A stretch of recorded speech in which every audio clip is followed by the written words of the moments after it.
নমস্কাৰ বন্ধুসকল, আমি সকলোৱে শাৰদীয় দুৰ্গা পূজাৰ শুভেচ্ছা জনালোঁ। এয়া আছিল আমাৰ বিজয়া দশমীৰ দিনাখন। বিজয়া দশমীৰ দিনাখন আমি মা দুৰ্গাৰ সৈতে ফটো উঠিলোঁ। এয়া ধন আৰু মই আমি একেলগে উঠিলোঁ। এয়া জোনমণি মা দুৰ্গাৰ সৈতে এটা ফটো উঠিলে। জোনমণি আৰু মই আছিলোঁ। আমি যেতিয়া ঘৰলৈ আহিলোঁ, ঘৰত মমীয়ে ক'লে ময়ো আকৌ ফটো উঠোঁ।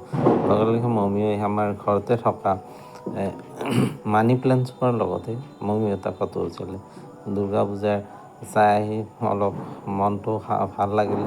মানি প্লেণ্টজোপা ইমান ধুনীয়া জোপোহা হৈ আছে, সেইকাৰণে মমী এটা ফটো উঠিলে।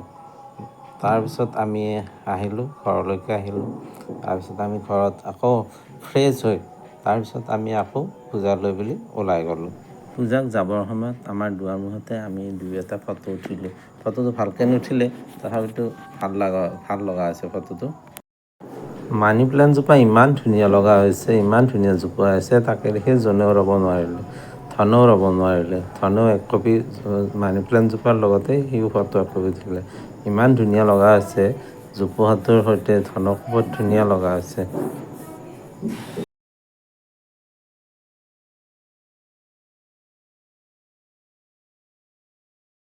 এয়া আছিলে মহানৱমীৰ দিনাখন। গোটেই দিনটো ইমান বেছি ব্যস্ত আছিলে মহানৱমীৰ দিনাখন যে দিনটো মণ্ডপত থাকি ভাগৰি গৈছিলোঁ। সেয়ে অলপ বহিছিলোঁ। বহোঁতে মোৰ লগত জোনেও গ'ল আৰু জোনেও অলপ সময় মোৰ লগত বহি সি এটা চেলফি ল'লে আৰু চেলফি লৈ সিও অলপ বহিলে মণ্ডপতে। মই ৰাতিপুৱাৰ পৰা মণ্ডপতে থাকিলোঁ গোটেই দিনটো। থাকি মণ্ডপত থাকি মানে অলপ ভাগৰ লাগি গৈছিলে। সেয়ে অলপ বহিলোঁ, লগতে এটা ফটোও ল'লোঁ।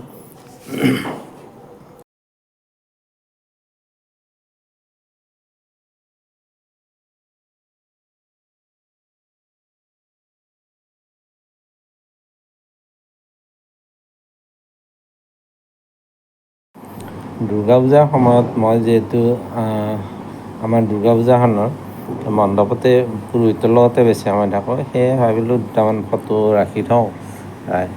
মানে স্মৃতি হিচাপে ৰাখি থওঁ। মই 7-8 বছৰ ধৰি আমি দুৰ্গা পূজাখনৰ লগত লাগি আছোঁ আৰু সেই 7-8 বছৰ ধৰি মই মণ্ডপতে পুৰোহিতৰ লগতে ব্যস্ত থাকোঁ। পুৰোহিতৰ লগত ইফালে সিফালে এইটো অনা নিয়া এইবিলাক কৰিয়ে থাকোঁ। আৰু সেয়ে ভাবিলোঁ দুই এখন ফটো মই ৰাখি থওঁ।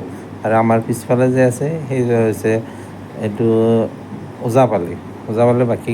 বাকীকেইজন নাই, কিন্তু এইকেইজন বহি আছে এতিয়া, আৰু বামুণ দুজনতো বহিয়ে আছে ইয়াত, পুৰোহিত দুজন বহি আছে।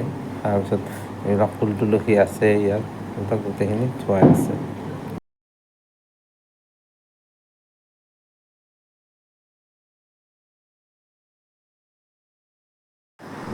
এয়া পুৰোহিতে পূজা কৰি আছে আৰু মই পুৰোহিতৰ লগতে বহি আছোঁ।